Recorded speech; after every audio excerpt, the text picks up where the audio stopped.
అందరికీ నమస్కారం అండి. రేపే వైకుంఠ ఏకాదశి. ఈ వైకుంఠ ఏకాదశి రోజు ఈ వీడియోలో చెప్పిన విధంగా నియమాలను పాటించి పూజలు గనక చేసుకున్నట్లయితే విష్ణుమూర్తి యొక్క అనుగ్రహము తప్పకుండా కలుగుతుంది. ఏకాదశులన్నింటిలోనూ వైకుంఠ ఏకాదశికి చాలా ప్రత్యేకమైన స్థానం ఉంది.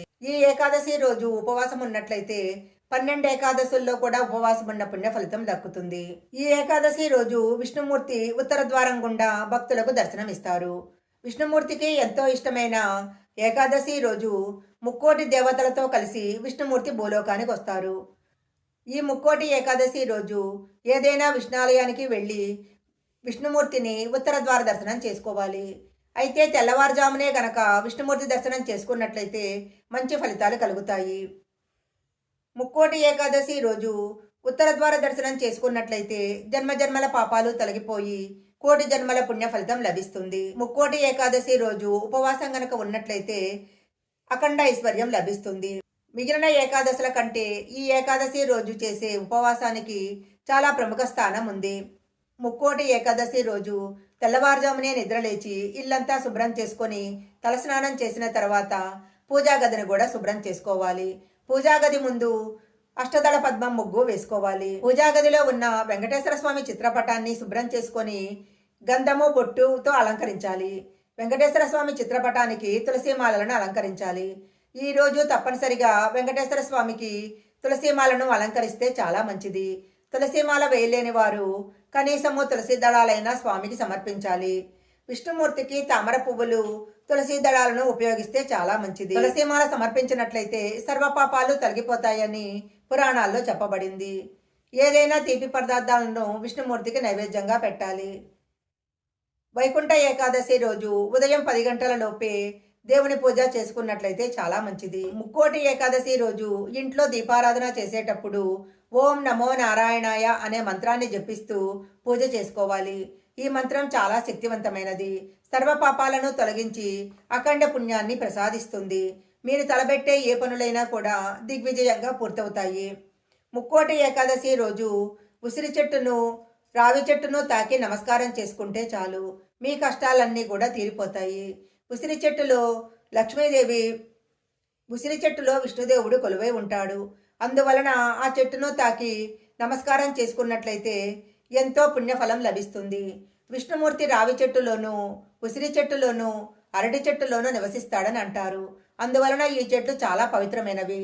ముక్కోటి ఏకాదశి రోజు ఈ 3 చెట్లను తాకి నమస్కారం చేసుకుంటే మీ సకల కోరికలన్నీ కూడా నెరవేరుతాయి. ముక్కోటి ఏకాదశి రోజు ఓం నమో భగవతే వాసుదేవాయ నమః అనే మంత్రాన్ని జపిస్తే చాలా మంచిది. ఇంట్లో ఉన్న ఆర్థిక సమస్యలన్నీ కూడా తొలగిపోతాయి. అప్పుల బాధతో సతమతమైపోతూ ఆర్థిక ఇబ్బందులు పడుతున్న వారు అరటి చెట్టు ముందు దీపం వెలిగిస్తే చాలా మంచిది. విష్ణువు అనుగ్రహం కోసము అరటి చెట్టును పూజిస్తే చాలా మంచిదని పురాణాల్లో చెప్పబడింది. ఎక్కడైతే విష్ణువును పూజిస్తారో అక్కడ విష్ణువు అనుగ్రహంతో పాటు లక్ష్మీదేవి అనుగ్రహం కూడా లభిస్తుంది.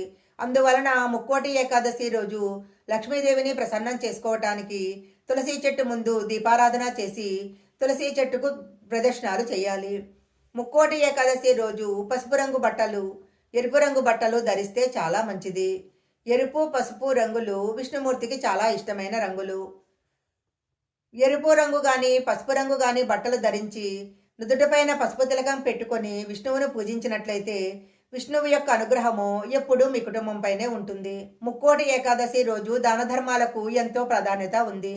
మీ శక్తి మేరకు పేదవారికి దాన ధర్మాలు చేస్తే చాలా మంచిది. ముక్కోటి ఏకాదశి రోజు ఎట్టి పరిస్థితిలో అన్నం తినకూడదు. ఎందుకంటే మురా అనే రాక్షసుడు బియ్యంలో దాక్కున్నాడని చెప్తుంటారు. పురాణాల ప్రకారము మురా అనే రాక్షసుడు దేవతలని ఇబ్బంది పెట్టడంతో వాళ్ళంతా తమను రక్షించమని విష్ణుమూర్తిని వేడుకుంటారు. అప్పుడు స్వామి అతడిని అంతం చేయటానికి సిద్ధమవుతాడు. అది తెలిసిన అసురుడు సముద్ర గర్భంలో దాక్కోవడంతో విష్ణుమూర్తి కూడా ఒక గుహలోకి వెళ్ళి నిద్రిస్తున్నట్టు నటిస్తాడు. దాంతో ముర బయటికి వచ్చి స్వామిని సంహరించటానికి ప్రయత్నిస్తున్న సమయంలో రూపంలో వచ్చి అతడిని వధించిందట. స్వామి సంతోషించి ఏదైనా వరం కోరుకోమని అడిగినప్పుడు మురను సంహరించిన రోజున ఉపవాసం ఉన్న వారి పాపాలను పోగొట్టుకోమని ఆ శక్తి వేడుకోవడంతో స్వామి తదాస్తు అనడంతో పాటు వైకుంఠ ప్రాప్తి కూడా కలుగుతుందని వరం ఇచ్చాడట. అప్పటి నుంచి వైకుంఠ ఏకాదశి జరుపుకోవటం మొదలుపెట్టారు. మురాసురుడిని సంహరించే సమయంలో అతడు బియ్యంలో దాక్కోవటం వల్లనే ఉపవాసం ఉండాలనే నియమం వచ్చిందని పురాణాల్లో చెప్పబడింది. సూర్యుడు ఉత్తరాయణానికి మారే ముందు వచ్చే ధనుర్మాస శుద్ధ ఏకాదశిని వైకుంఠ ఏకాదశి లేదా ముక్కోటి ఏకాదశి అంటారు. వైకుంఠంలో శ్రీమన్నారాయణుని దర్శనం కోసము ముక్కోటి దేవతలు ఉత్తర ద్వారం వైపు వస్తారు.